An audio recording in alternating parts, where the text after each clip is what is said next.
twashatse kuganira namwe ku kijyanye n'icyakorwa cyangwa se uko byagenda kugira ngo umugore yoroherwe agabanukirwe cyangwa se umutwaro w'imirimo ivunanye abantu benshi badakunda guha agaciro ibe yakoroha mu buzima bw'umuryango. Mubigarutseho, FVA ihurira hehe n'iyo mirimo, imaze igihe kingana iki ibikoraho, mukorera hehe, ni muhe mushinga? FVA ishyira mu bikorwa umushinga witwa Power ukaba ari projet duterwamo inkunga n'Abahorandi ariko bigaca muri Action Aid, none natwe tukawushyira mu bikorwa mu turere dutatu ari two Nyanza, Nyaruguru ndetse na Musanze. Rero igitera impamvu hatabaho kunganya iyo mirimo yo mu rugo, n'ubundi turacyagaruka kuri ya myumvire iri hagati y'abagize umuryango bumva ko umugore ari we wahariwe iyo mirimo, irimo guteka, irimo gukora isuku, irimo kwita ku bana, irimo kwita ku bakuze, irimo kuvoma. Iyo yose mu muco wacu nyarwanda byitwa ko ari imirimo y'umugore. Yego, turi buze gukomeza tubigereho, ubwo ndibwira ko mubwiye abantu ku buryo burambuye. Mbonereho kubwira abantu ko nanjye uyoboye ikiganiro ndi Jean de Dieu Byukusenge. Ni nkuko bisanzwe muzi ko muri iki kiganiro cyacu tuba turi gusesengura insanganyamatsiko ariko kandi tukanasangira. Udukurikiye ushobora kuza kugira uruhare muri iki kiganiro wohereza ubutumwa bugufi kuri nimero ya telefone uri kureba kuri ekara yawe. Hanyuma nibidukunda dushobora kuza kugira abo twakira, ariko kohereza ubutumwa bishobora kuba uburyo bwiza buboneye kandi nawe ukaza kugira uruhare muri iki kiganiro. Hanyuma ikiganiro cyacu ukuri kuriho uyu munsi turi kugenda tureba icyakorwa kugira ngo umugore yoroherwe kandi agabanukirwe n'imirimo yo mu rugo, ya mirimo ivunanye abantu benshi badakunda guha agaciro. Umutumirwa wacu ni Madame Umutoni Diane, akaba ari umuyobozi nshingwabikorwa w'umuryango FVA. Twari tuvuze ngo tuganire namwe ariko munadusobanurire mu by'ukuri nk'abantu bamaze iminsi mureba ubuzima bw'umugore muri wa mushinga wanyu Power. Mubona umugore wo mu Rwanda mu mibereho ye, mu buzima bwe, abaho ate, akora ate, mbese muze n'ukomoza kuri ya mirimo twita imirimo y'umugore? Muri make mvuze umugore wo mu Rwanda uburyo abayeho, ndaza kukomoza ku mugore uba mu cyaro no ku mugore uba mu mujyi. Umugore wo mu cyaro agira imvune y'imirimo yo mu rugo kurusha umugore wo mu mujyi. Umugore wo mu cyaro abyuka kare mbere y'umugabo we, agakora ya mirimo yose yo mu rugo twese tuzi, akavoma, akajya gusenya, akagaruka agatekera abana, akabitaho, akazita no kubakuze niba hari abo babana, akazita no ku bandi bose bagize umuryango. Uwo mugore akavunika inshingano z'umugabo we, akumva ko umugabo niba ari wo kujya guhinga arahinga, nagaruka aze kujya ku gasantere aganire n'abandi bagabo, ubundi aze gutaha mu rugo. Ariko mu by'ukuri ya mirimo yo mu rugo yose igaharirwa umugore. Yewe hari n'igihe n'uwo mugore bajyana mu murima bagahinga, ariko mu guhingura umugore akajya gushaka ibyo guteka, akajya kugaburira abana no kubuhagira. Mu by'ukuri umugore wo mu cyaro avunwa n'imirimo tuvuga ngo ntabwo ihabwa agaciro kuko ntibarwa. Niyo mubajije uti se ugira akazi, araguhakanira ati njye nta kazi ngira, kandi mu by'ukuri aba yakoze. Amahirwe umugore wo mu mujyi arusha uwo mu cyaro nuko we agira babafasha bajya badufasha mu rugo, bigatuma agira umwanya wo gukora indi mirimo ishobora kuba yamwinjiriza. Rero muri make umugore mu muryango avunwe n'iyo mirimo, ariko mu by'ukuri bibabaje yuko itabarwa kandi yakabaye ibarwa ndetse igahabwa n'agaciro. Murakoze. Uvuze ko abagore bo mu mujyi bo bahirwa, hari abadukurikira bo mu mujyi bashobora kuvuga bati ahari ibyo ngibyo uvuze umuntu yavuga ko abagore bo mu mujyi bo barigorora, nta kibazo bafite cy'imirimo ivunanye kandi iharirwa umugore.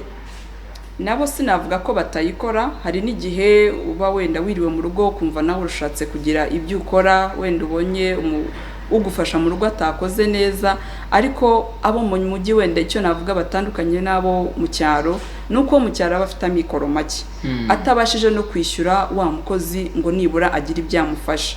uwo mu mujyi akagira amahirwe yo kuvuga ko aba afite akazi kamuhemba wa mushahara, muri wa mushahara agakuramo yo guhemba wa wundi umufasha akazi ko mu rugo, bityo bigatuma asa n'uworohewe, ariko ntabwo bikwiye inshingano y'uko nawe aba afite inshingano yo kureba ko ya mirimo yose yo mu rugo yagenze neza.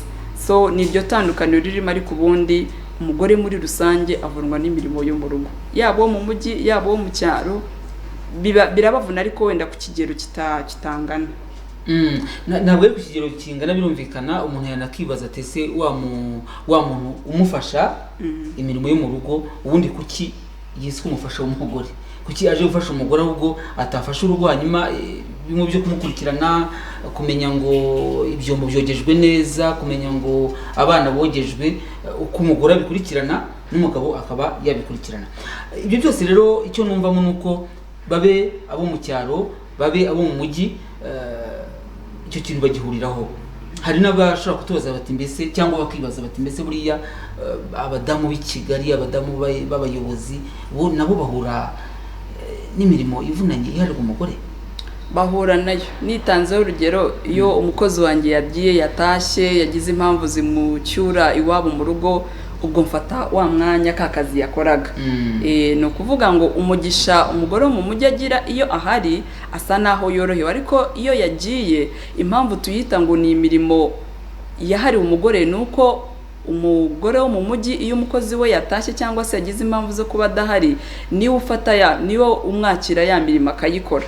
Mu gihe wenda iyo imyumvire iza kuba iri hejuru, umugabo yavuga ati umukozi wacu yagereka wenda woza abana nteke, ibyo ntabwo bibaho. Uba uzi ngo iyo mirimo yose wa mukozi wawe yagukoreraga ni wowe ugiye gusigara uyikora kugeza igihe ubonye umusimbura cyangwa se n'igihe agarukiye. Rero inshingano z'imirimo yo mu rugo usanga n'ubundi zigaruka ku mugore kurusha umugabo. Umuntu arabyumva, twajya kubisimbura ugasanga izari inshingano z'umugore noneho zigiye kuba inshingano z'umukozi. Ibi bintu byo kuba izi nshingano zimuka zikaba iz'umuntu umwe, kuba ari umukozi uri kuzikora bikaba ari ibintu bisanzwe, hanyuma ukaza kumva uwo musonga ari uko umukozi yagiye. Ibyo nimubona ko hakirimo icyuho kandi gikeneye kuzibwa? Icyuho kiracyarimo. Hari ababyeyi b'abagore usanga kuko wa mugani yarafashe inshingano ze akaziha umukozi wo mu rugo cyangwa se umufasha wo mu rugo, byaterwa n'uko wabyita, ariko mu by'ukuri ntabwo aba ari byo. Kuko mu nshingano dufite nk'umuryango cyangwa se nk'ababyeyi ni uko uburere bw'abana bureba umugore. Ibintu byose muvuma zo mu rugo cyangwa se ibigize umuryango bireba umugore n'umugabo, ariko kubera ya myumvire twisanga ababyeyi b'abamama cyangwa ababyeyi b'abagore ari twebwe turi bwite kuri twa tundi duto tutagaragarira amaso ya buri muntu wese. Ariko ubundi uko byakabaye bimeze nuko niba ufite akazi koko ndabyemerera gafite, ariko habakwiye kubaho n'ijisho ryo kureba wa wundi wasigiye za nshingano zo mu rugo kuko yazujuje.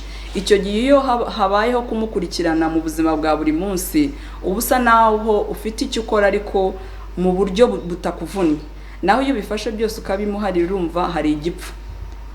Bisanga uburere bw'abana ari nabwo, ibyo bari bitunga umuryango wenda bitateguwe neza, kandi mu by'ukuri hakabaye habaho gufatanya, ariko wenda wa muzigo uremereye usaba ya mirimo y'ingufu akabaye ikora uri mu kazi, ugasanga wenda aho ngaho niho tuba twifuza ko wamufasha wo mu rugo cyangwa umukozi wo mu rugo yatwakira. Yego. Noneho rero icyumvikanye ni uko ababe aboroheje mu bukungu cyangwa se mu myumvire, babe abakire ndetse n'abize bakagera kure. Uyu munsi abagore barahurira kuri icyo kintu cyuko hari inshingano, hari imirimo yitwa iy'umugore. Umuntu ashobora kwibaza ati mbese kubera iki? Ni iyihe mpamvu ituma umuryango nyarwanda, urugo rwo mu Rwanda, umugabo yumva ko hari ibiri burebe umugore? Niba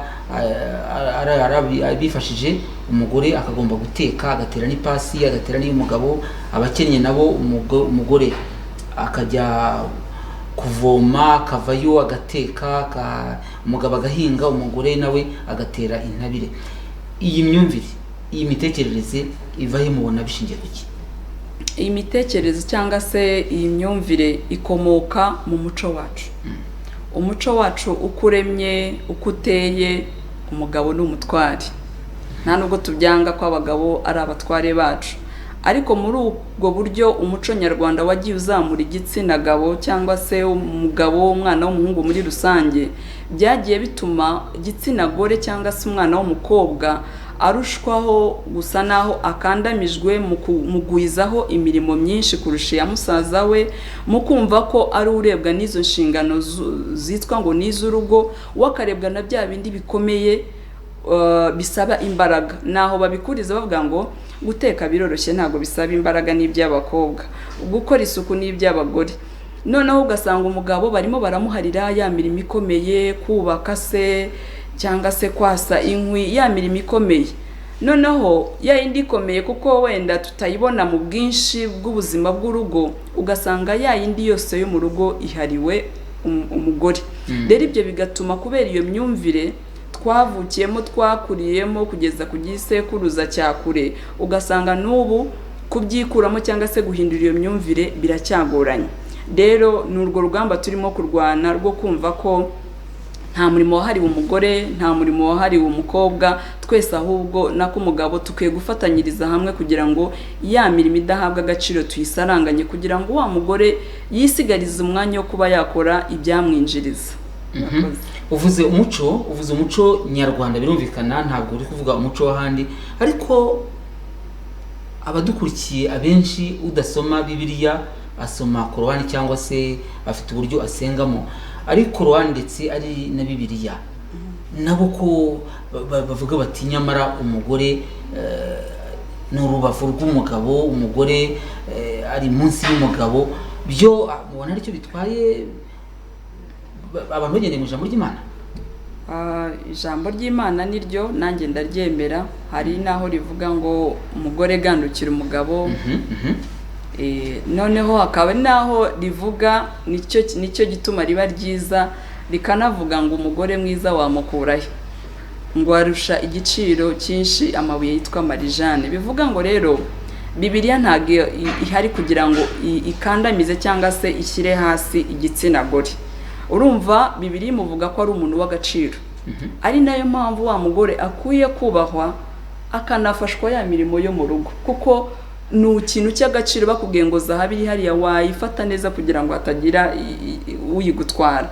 Ni nako rero twakabaye duhindura imyumvire, ntitwumve ko niba birivuze ngo umugore ganduka mugabo ubaha umugore wawe, ntabwo umuntu akwiye kubikoresha nk'iturufu ryo kuvuga ngo urakoropa ukubura ukore ya mirimo yose, nutabikora uraba wanze kuganduka. Ni nako rimwe na rimwe imyumvire wenda y'abakristo babifata, ahubwo bakabaye ngiye mvuga ngo kuko umugore ari umuntu w'agaciro akwiye kubahwa, nta nubwo akwiye no kuremerezwa na ya mirimo. Bibiliya ivuga ngo mugabo kunda umugore, umuntu ukunda ntabwo wamuvunisha jado. Ariko uri na pasiteri? Ndi umukristo. Hanyuma wavuze ko mu muco w'abanyarwanda bagiye barera abantu bakiri bato, ukavuga uti umwana w'umuhungu yagiye ashyirwa hejuru. Bintera kwibaza mu by'ukuri kuba umuntu yashyizwe hejuru akabwirwa ko ashyizwe hejuru, nyamara akagira umufasha cyangwa mushiki we ugiye gusubizwa hasi, hari icyo umugabo abihomberamo cyangwa umusaza w'umukobwa? Umusaza w'umukobwa cyangwa se umugabo ashaka kutabihomberamo, ariko umuryango muri rusange ubihomberamo. Gute? Umuryango ubihomberamo, tuvuge niba kera hajyaga habaho ngo iyo ubushobozi bwabaga buke mu rugo bigishaga umwana w'umuhungu, w'umukobwa akaguma mu rugo, yageze igihe cyo gushaka bakamushyingira. Ariko mu by'ukuri mu bijyanye n'iterambere ry'igihugu uba usigaje inyuma cyane umuryango cyangwa se n'iterambere ry'igihugu. Niba umukobwa yagombaga kwiga, ejo bundi akazatanga umusaza mu kubaka igihugu, mu guteza imbere igihugu, icyo gihe haba hasigaye igice kimwe cy'abantu bamwe basubiye inyuma batazashobora kuba batanga umusanzu, wa musanzu wabo ndetse ukazabarwa muri wa musaruro mbumbe w'igihugu. Njyewe naho mbirebera, iyo hasigaye igice kimwe burya igihugu kiba gihombye n'umuryango uba uhombye. Ubwo nari mbajije cyo kugira ngo kinjyane ahandi, nibwira ko haza kuba ingirakamaro cyane. Mushaka kuvuga ati n'iki kibazo gifite imizi miremire mu muco, kikagira imizi miremire mu myemerere n'imyizerere y'abantu batandukanye, kikagira imizi mu mikino abantu bakinnye bakiri abana, n'ubuzima bwacu bwa buri munsi. Mubona uru rugamba rwo kuvuga ngo abantu baringanire ku mirimo rushoboka? Ese cyane cyane ko turi kuvuga ngo turebe icyakorwa kugira ngo umugore yoroherwe, niba rushoboka, kugira ngo rushoboke ni bande bashobora kubigiramo uruhare, aka kazi karari bande? Uru rugamba navuga ko rushoboka, gusa rushobora gutwara igihe, ntabwo nk'uyu munsi twatanga ikiganiro ngo twumve yuko imyumvire ihindutse ako kanya, ahubwo imyumvire igenda ihinduka uko turushaho kubivuga. Uko turushaho kubivuga abantu bagenda babyumva bati wa mugani, kubera iki umugore ari uwo guteka cyangwa se ari uwo gukora, kuko tuzi ko mu bihugu byateye imbere abagabo baritekera, turanababona abashefu bakomeye mu mahoteli baba bateka, nyamara yagera iwe mu rugo ntateke cyangwa se ntabe yabikora kuko ageze mu rugo. Ni ukuvuga ngo uru rugamba rwo guhindura imyumvire rurashoboka uko tuzarushaho kubivuga, uko imiryango ya sosiyete sivile izabivuga, uko leta izabidushyigikiramo, bizashoboka, ariko bizatwara igihe uko tuzarushaho kugenda tubivuga. Warumbaje ngo ababigiramo uruhare ni bande? Umuntu wa mbere ubigiramo uruhare ni umuryango nyarwanda, umugore n'umugabo n'abana, kuko aribo bantu bagize umuryango. Nibahindura imyumvire ku rwego rw'umuryango bizashoboka. Umugabo akumva yuko niba wenda nta mpamvu zatumye azindukira mu kazi, hari utwo nawe yakora, ashobora kugenda agategura ifunguro rya mu gitondo n'urugero, mu gihe umugore arimo gukarabya abana cyangwa se arimo gukora utundi, kugira ngo nibajya kuva mu rugo bose bahavire rimwe, ariko ya mirimo bashoboye kuyisaranganya. Abandi bazabigiramo uruhare kugira ngo bishoboke, nk'uko nari mbivuze, ni leta yacu, nk'uko n'ubundi ihora idukangurira ibindi bintu byose bihari, gahunda za leta ziba zihari, ni nako none yavuga ati ihame ry'uburinganire tumaze kugera kure, kwimakaza ihame ry'uburinganire turi kure, ariko noneho kwinjira muri ya mirimo y'abagize umuryango bikigishwa nabyo nk'uko n'ibindi byigishwa. Njye ntekereza ko byagira akamaro. Abandi babigiramo uruhare kugira ngo bishoboke ni twebwe nka sosiyete sivile, kuko twebwe dushinzwe gukora ubuvugizi.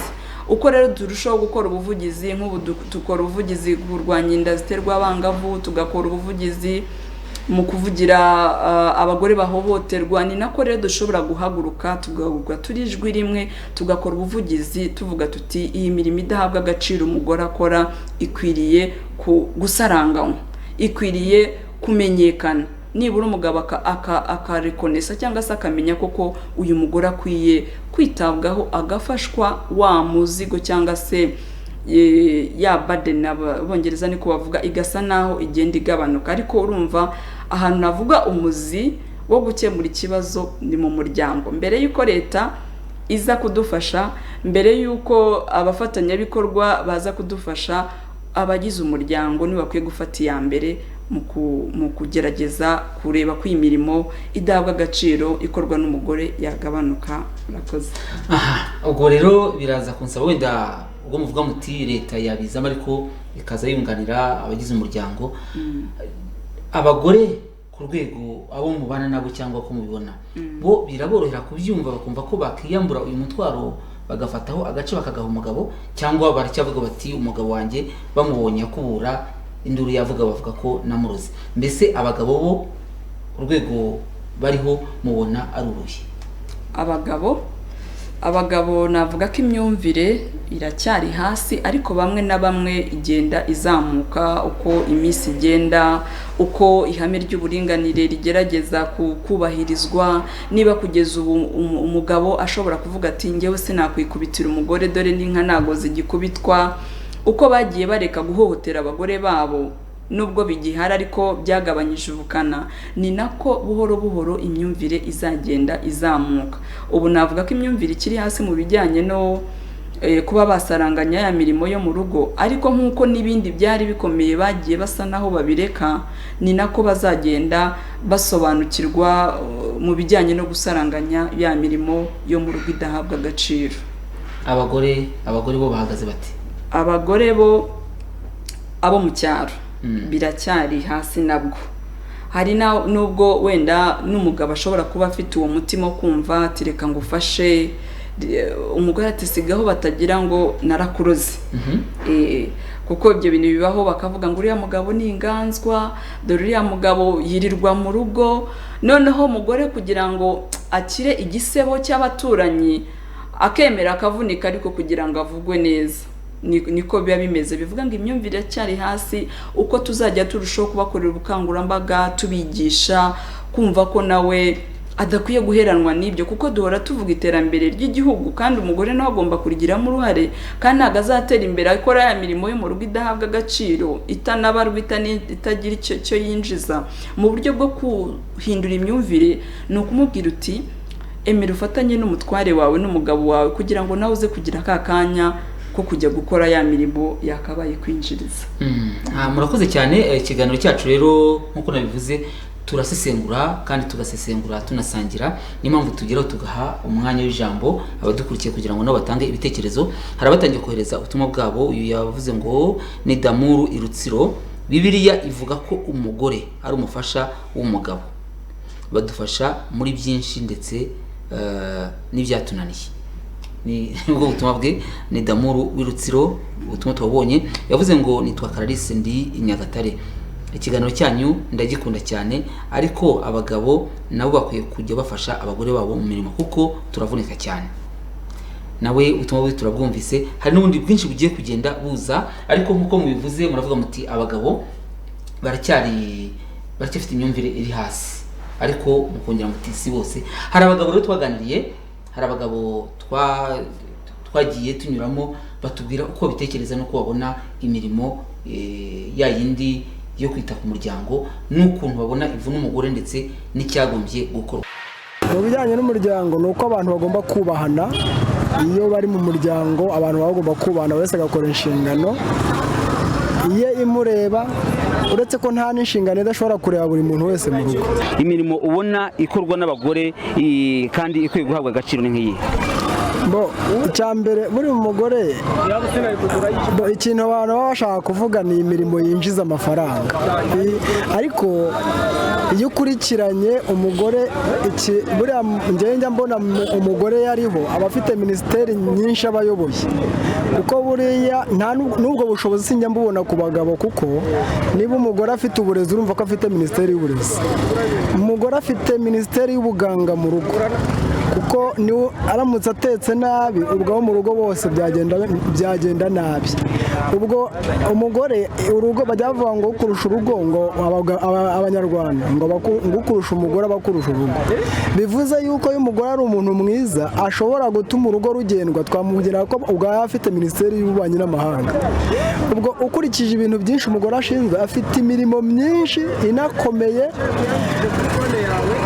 Kuba ushobora kuvuga ko nta kazi ni uko atari umurimo abona winjije amafaranga kuri we, ariko iyo mirimo mu rugo iyo ari kuyikora umugabo abasha gukorana amafaranga yayinjiza, bashyira hamwe urwo rugo n'ubundi rwatera imbere nta cyarubuza, nubwo umugore yaba adafite akazi ariko ahagaze mu nshingano ze neza, buri wese ahagaze mu ntego. Nk'abantu benshi bayifata nk'atari n'imirimo, atari n'akazi, ariko ku rwanjye ruhande nibona ko ari n'akazi ndetse gakomeye, kubera yuko umubyeyi cyangwa se umugore mu rugo ni uw'ingenzi, no kutabura, kandi niwe ubasha kuyobora n'imirimo yose iboneka muri urwo rugo kugira ngo urugo rubashe gususuruka. Ndetse navuga nti noneho haba hari imirimo myinshi cyangwa se haba hari akazi cyane kuruta n'ibyo abagabo babasha kuba bakora. Nkabona ndetse abagore bafite akazi kenshi kubera yuko aribo babazwa byose byo mu rugo. Twe nk'abagabo dutaha tuza dusanga ibintu byose byakozwe byatunganye. Nkavuga nti kuri urwo ruhande rero navuga ko abagore ahubwo ari abakozi cyane kuruta abagabo. Iyo urebye imirimo yo mu rugo, iyo wowe ukora n'iyo umugore akora, muramutse mubaye nk'abagurana, njyewe mbaye nsigaye mu rugo, ubundi ni ukuvuga ngo hari ukubanza kukubura, warangiza ugategura icyayi cyangwa igikoma, warangiza ugashyira abana mbese umugore amazi muri dushe agakaraba akajya ku kazi, akaba yarangije kunywa icyo cyayi, yarangiza noneho wowe ugasigara ukora iyindi mirimo ikurikiraho nko koza ibyombo no guteka, ukoza abana, ukaba wanabafurira. Aha, hanyuma iyo urebye iriya mirimo hari abantu bayifata nkaho nta kazi, bakavuga ati runaka nta kazi akora, hakababwira ati umuntu basuzugura abagore bakumva nta kazi bakoze. Wowe watanga ubutumwa ukurikije ukuntu iyo mirimo ugenda uyitondekanya? Mu by'ukuri iriya mirimo ubona mu rugo ni akazi pe, kanagoranye, kuko impamvu kanagoranye irakorwa ariko ku jisho ntabwo ubasha kuyibona, ariko yo iragoranye mu by'ukuri. Ubwo rero ni ukuvuga ngo mu bagore buriya nabwo mubona buriya nabo baravunika nk'uko n'abagabo nabo bavunika. Hanyuma rero hari ikintu wumva cyakorwa kugira ngo nibura iyo mirimo ihabwe agaciro, n'ibinashoboka iyo mirimo igabanuke cyangwa abantu bagende bayisaranganya, umuntu wese agiremo uruhare? Inama watanga ni izihe? Inama natanga ni ukubera uruhare rw'abagore, rw'abagabo bakagombye gufatanya iyo mirimo, umwe akabasha gukora umurimo runaka n'undi akabasha gukora imirimo runaka babyumvikanyeho. Njyewe numva ari cyo kintu cyakagombye. Mu rugo umugore ntabwo ari uko akwiye kuba umukozi wenyine, akwiye gufatikanya na mugenzi we, aho ndavuga umugabo we. nka cyane yuko umugabo yashaka umugore, twe dushaka batubwira baduhugura ko ari abafasha. Noneho rero niba uba ugiye gushaka umufasha uzagufasha, ntabwo wamutererana cyangwa ngo umuharire akazi, noneho aba ari uvunika, noneho wowe wicaye. Numva rero abantu baba bagomba gufatikanya bakunganirana mu rugo. Birashoboka ko abantu baba batandukanye mu gutanga agaciro mu mirimo yo mu rugo, kuko hari n'umuntu ushobora kwicara yagera mu rugo asanga abwiye umugore ngo ariko ngo mwamwiriwe mukora iki, ariko mu by'ukuri uramutse ufashe umurimo w'uburezi wonyine n'igihugu ubona ko kiramutse kidafite uburezi, ariyo mpamvu gishingira, mbese iterambere ryaba ari ntaryo. Ubwo urumva ko dukwiye kubiha agaciro, kuko kurera, kuba umuntu yateka ugasanga ibyo kurya biratunganye, ubwabyo ushatse icyo ubihembera umuntu wabona ntacyo wabona. Ikintu cyo gusaranganya imirimo ko hari abandi bantu babifata nk'ubuganzwa, bakavuga ngo ni by'uburinganire byateye, wowe iyo ubyumva kuba umuntu yafatanya n'undi imirimo wumva ari ikibazo? Nta kibazo na kimwe kuba wafatanya imirimo n'undi. Mu by'ukuri ni nako kubaka urugo rwawe. Ubundi iyo mwumvikanyeho, umwe akaba yajya guhinga, undi akaba yatera intabire. Nkanjye ngiye njya no guhinga nkaba nanatera n'intabire, kandi madamu nawe ari gukora ibindi. Ushobora no kugenda mu rugo ukaba wanasasa kubera yuko we ari mu gufura. Icyo gihe rero mugomba kubyumvikana, wabona hari ikitari kugenda ukaba wamufasha. Niko kubaka ubuzima bundi nyarwanda. Ngabo rero abo twaganiriye bakatubwira ko batekereza nuko bumva imirimo ivunanye, ya mirimo abenshi badakunda guha agaciro, kandi mwumvise ko nibura twagira icyizere cy'uko imyumvire y'abagabo mu Rwanda igenda izamuka, ko abo twavuganye bose nta n'umwe wahakanye ko imirimo ivuna umugore. Nkuko rero twabivuze, tugiye gufata akanya twakire ubutumwa bwanyu kandi tubusome. Hari witwa Rutayisire ari imuzingira ni mu karere ka Ngoma, yavuze ati ikiganiro cyanyu ndagikunze, umugabo iyo afashije umugore we gukora biteza imbere urugo. Urakoze cyane Rutayisire. Hari undi witwa Jori ari i Nyagatare, aravuze ngo ikiganiro cyanyu ndagikurikiye 5/5. Urakoze cyane, nawe yakomeze bohereze ubutumwa bwawe. Tugaruke ku mutumirwa wacu. Ikiganiro twagiranye n'abagabo mwacyumvise. Mwumvise kivuze iki? Ubutumwa nkuyemo ni uko bose bahurije ku kintu kimwe, kivuga ngo koko umugore aravunika, koko umugore ahubwo babaye nk'abagurana. Hari uwajijenganya agati harya ubwo nakurikizaho iki? Mbega bigaragara yuko pe umugore yita ku bagize umuryango, mbega bose barimo baremeranya yuko umugore avunika, kandi koko akwiye gufashwa kugira ngo nawe agerageze kuba yaruhukamo, kuko nawe ni umuntu. Hari n'uwavuze ati ahubwo usanga abagore aribo bakora kurusha n'abagabo. So nagiye numva bahuriza kuri icyo kintu cyo kumva ko umugore. Hari n'uwavuze ati minisiteri zose yego yafashe urugo agafata nk'igihugu aravuga ati umugore niwe ufite minisiteri y'ubuzima mu rugo, niwe ufite minisiteri y'uburezi, ibyo byose bivuze iki? ibyo byose bivuze ko umugore arebwa n'inshingano nyinshi. Niba yavuze ngo ni minisiteri y'ububanyi n'amahanga, minisiteri y'ubuvuzi, urumva yuko ibyo byose nta minisiteri nigeze numva yahariye umugabo, urumva zose ni iz'umugore. Banza umugabo yamuhariye y'imari, ntacyo bivuzeho. Hari ubutumwa bwakomeje kuza hano, yavuze ngo mwiriwe rwose, umugore ni umufasha kandi umugabo ni umutwe, bubahane, ariko Bibiliya ivuga ko umugabo ari umutware, kandi ibyo ntibivuze ko umugore ari uwo gusuzugurwa, ahubwo umugore yubahiye umugabo kugira ngo umugabo nawe abone uko akunda umugore we. Ibyo nibabikora bazahirwa. Yaragarutse kuri rya jambo mwavuze muti Bibiliya ivuga iki, ariko akavuga ati umwe akunda undi, bose bubahane, bigende neza. Hari icyo nashatse kubaza, muravuga muti umugore aravunika cyane, ariko umugabo akwiye kuza akamufasha, bakasaranganya imirimo. Ese ko umugore akivuga ati umugabo wanjye ntajya mu gucana imbabura kubera ko atazi kwicana, sinshaka ko ajya mu makara, umugabo aramutse agiye guteka agacana imbabura nawe akamenya ko amazi ari kure, hari icyo bifasha umuryango cyangwa umugore muri rusange?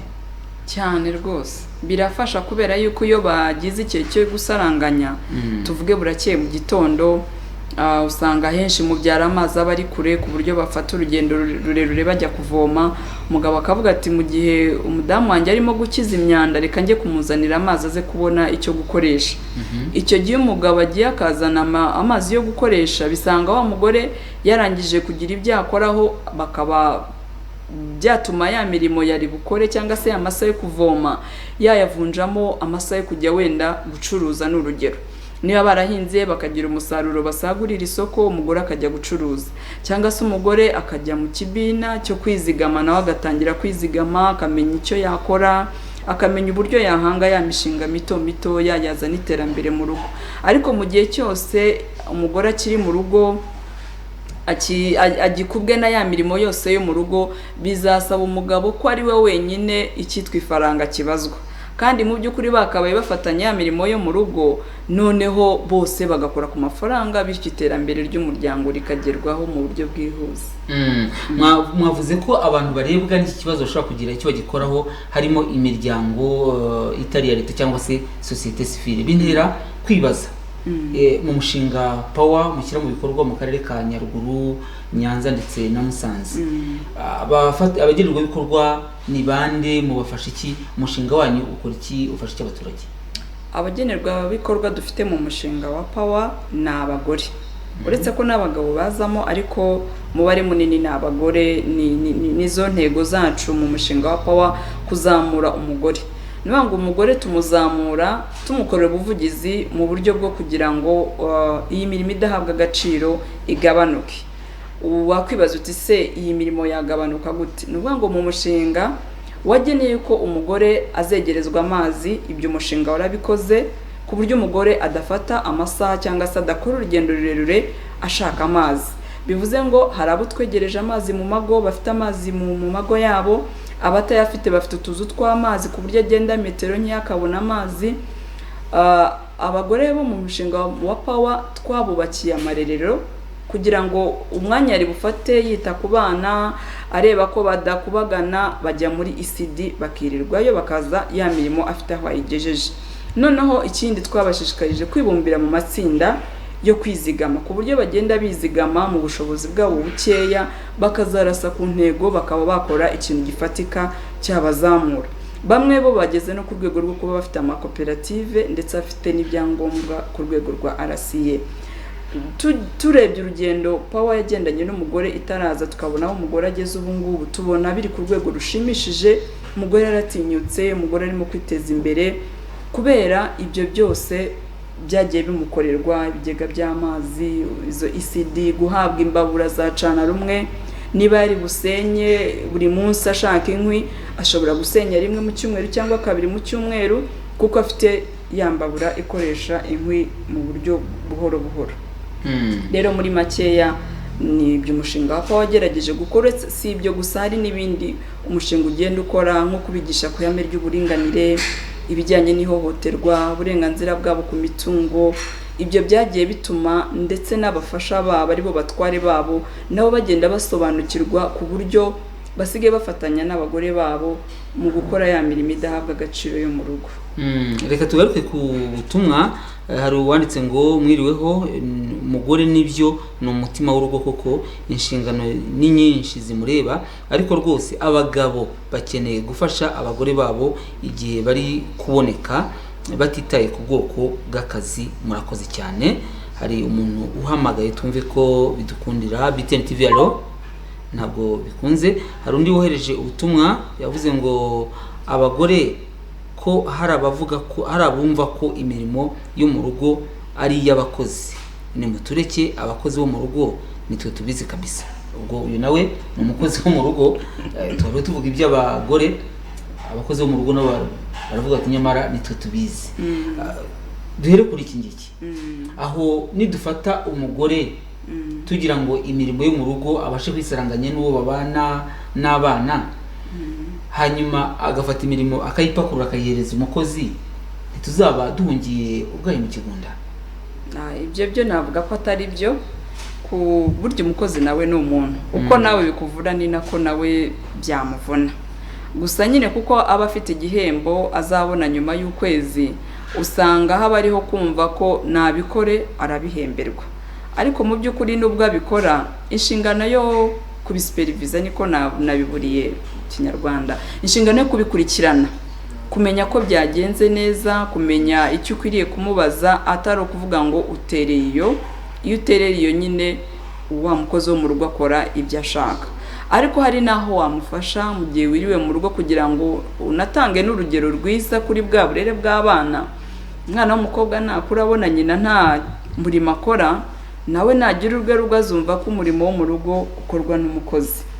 Rero mu bijyanye no kurera neza umwana, mufatanya muri ya mirimo, kuko abantu ntabwo bakora iminsi yose, kereka wenda bafite akazi runaka gatuma bakora iminsi yose, ariko ugira n'umwanya wo kuruhuka. Muri wa mwanya wo kuruhuka rero ni hahandi ugira nawe utwo ukora, werekera wa mukozi, werekera na wa mwana wawe w'umuhungu cyangwa w'umukobwa, kugira ngo nawe azakura azi ngo ibi nanjye nabikora, ibi nanjye nabyikora. Hari undi muntu wohereje ubutumwa hano uravuze ngo mwiriwe, mbakurikiye ndi guhata ibirayi kandi ndi umusore, nta murimo udakwiye kuba wakorwa n'umugabo, njye mbona hakwiye kubaho kugabana imirimo bijyanye na availability ya bombi. Mbese aravuga ati bitewe nuko umuntu hari umuntu wese yakora imirimo. Undi yavuze ati no mu cyaro muzadufashe uwo mushinga utugere, kuko ntabwo abagabo babyumva. Ndi mu Ruhango ahitwa Intongwe.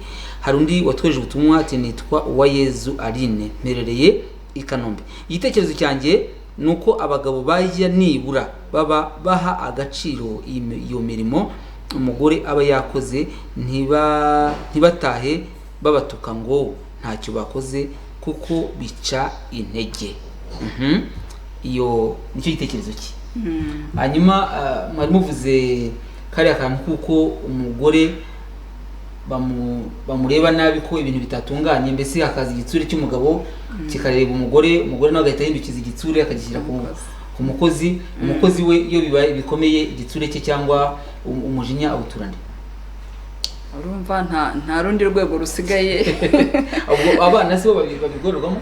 Abana biterwa n'imyaka bafite, yari batoya arumva nta kintu yakabaye abategerezaho, ariko mu by'ukuri urumva umukozi nta handi afite uretse kwemera agahinda, ariko nta nubwo bikwiriye. Niba umuntu yakosheje cyangwa se habaye impamvu runaka bidatungana, uba ukwiye kumva umuntu mbere yo kumutura igitsure n'umujinya.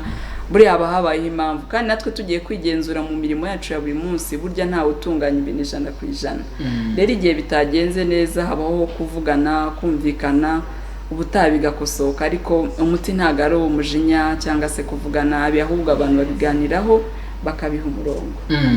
Ndagira ngo twongere turebe ubutumwa buri hano. Uyu yitwa Ingabire aravuze ati mukomere babyeyi. kabiri rikoze ndabakurikiye cyane 5/5 nitwa Ingabire ndi mu Gashyekero.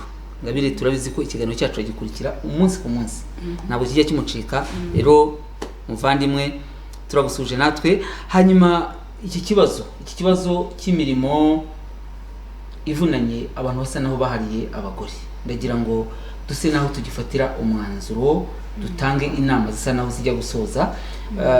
Mwumva twizere ko gishobora gushira ryari cyangwa urugendo rwa kugira gukomeze neza byakorwa neza gute cyane cyane mu buryo bw'umuryango? Nkuko nigeze kubivugaho kare, ni inshingano za buri wese. Abongereza baca umugani ndi bugerageze gushyira mu Kinyarwanda bavuga ngo bitwara icyaro cyose kugira ngo barere umwana akuri. It takes the whole village to raise a child. Ni ukuvuga ngo aba ari inshingano y'umuntu wese utuye aho ngaho kugira ngo wa mwana ahabwe uburere. Ni ukuvuga ngo kugira ngo iki kibazo cy'imirimo idahabwa agaciro kigabanuke, bizafata imbaraga za buri wese, imbaraga za societe civile, iza leta, ariko navuze ko uruhare runini ari urw'abagize umuryango. Hari ubushakashatsi buherutse gukorwa n'umuryango Oxfam, baravuze ngo nibidakemuka bikaguma ku rwego biriho, bizatwara imyaka 209 kugira ngo habeho isaranganywa ry'iyi mirimo idahabwa agaciro. Biramutse ntacyo bikozweho, abantu bakabyihorera bigakomeza bimeze nk'uko bimeze. Bivuga ngo rero ntabwo ari ngombwa gutegereza ko bitwara iyo myaka yose. Hari icyo twakora, hari icyo urwego rwa leta rwakora nk'uko twavugaga ngo kugira ngo ya mirimo igabanuke, nuko hakwiye kubaho ibikorwa remezo leta yashyiraho, ikegereza amazi buri muturage, ikegereza amashanyarazi, imihanda, amarerero hafi aho ngaho mu mudugudu akaba hari, kandi koko leta yarabitangiye nubwo wenda bitaragera hose icyarimwe, ariko nzi ko ari cyo leta irimo kubikoraho. Rero urumva birasaba imbaraga za buri wese, ariko cyane iz'abagize umuryango, umugore n'umugabo, abana b'abahungu n'ab'abakobwa bari mu rugo. Umuhungu nabwirwa gukiza imyanda ntiyumve ko ari akazi ka mushikiwe, ahubwo akumva ko nawe yabikora, afite amaboko, afite imbaraga, atarwaye, yabikora. Rero birasaba cyane uruhare rw'abagize umuryango, ariko hari naho wenda leta ishobora kutwunganira, imiryango ishobora kutwunganira, imishinga nk'uyu wa PAW ushobora kunganira umugore kugira ngo agerageze ya mirimo igabanuke. Rero bisaba interventions cyangwa se kuba byakurikiranwa cyangwa se abantu bakabivugaho, iyi mirimo ikagabanuka, ariko cyane uruhare kuzamura imyumvire y'umugabo, imyumvire y'umugore kugira ngo bizamuke. Rakoze. Mu munota nk'umwe hari abantu bitwa abanyamadini kandi nabo bafite, uretse wenda ubu ngubu kubera ikibazo cya coronavirus insengero zisa naho zifunze ari nyinshi, ariko muzi ko abanyamadini badufite nibura buri munsi badukoresha inama bakatwigisha. Aba bantu mubona uruhare rwabo ruguhe kugira ngo bumve ko iyi mirimo ikwiye gusaranganywa, kuko ikibazo imitekerereze ishingiye ku myemerere n'imyizerere nayo ishobora kugira uruhare. Navuga ko uruhare rw'abanyamadini narwo rukomeye, ntabwo twarwirengagiza, kuko basa naho bagira influence cyangwa se kuba bavuga rikijyana ku bayoboke babo. Ni ukuvuga ngo amahame ya Bibiliya yarasobanutse, aya Korowani yo ntago nyazi, ariko buriya nayo afite icyo avuga ku mugore. Ariko ay'ijambo ry'Imana rya Bibiliya avuga ngo mugore ganduka, mugabo ukunda umugore wawe. Ni ukuvuga ngo tugendeye kuri ibyo, hakabaho umugabo gukunda umugore we, ntago yamuvunisha. Iyo atamuvunishije rero amufasha no gusaranganya no kumufasha ya mirimo yo mu rugo, bose bakayikora, bakagira umwanya wo kujya gushaka ibibazanira inyungu. Ariko n'andi madini afite icyabivuga, ariko mvuze Bibiliya kuko ariko ivuga. Ariko rero nabo bagira uruhare runini mu gukangurira abagize umuryango gufatanya ya mirimo yo mu rugo. Aho umushinga wanyu ukorera hari ubwo mujye muhura n'abanyamadini? tujya duhura nabo.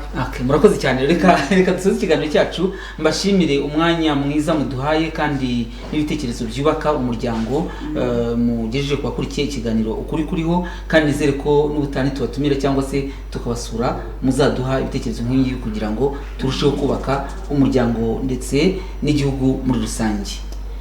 Muri we gushimira nawe ukurikiye BTN TV, by'umwihariko ukaba ukunda ikiganiro cyacu ukuri kuriho. Twizere ko ibyo tuvugiye ahangaha hari icyo bigufashije kandi bizakomeza kugenda bigufasha. Tukubwire ngo ukomeze ukurikire gahunda za BTN uko zigenda zikurikirana. Oyoboye iki kiganiro nk'uko bisanzwe ndi Jean de Dieu Byukusenge. Reka mbabwire ngo naho utaha.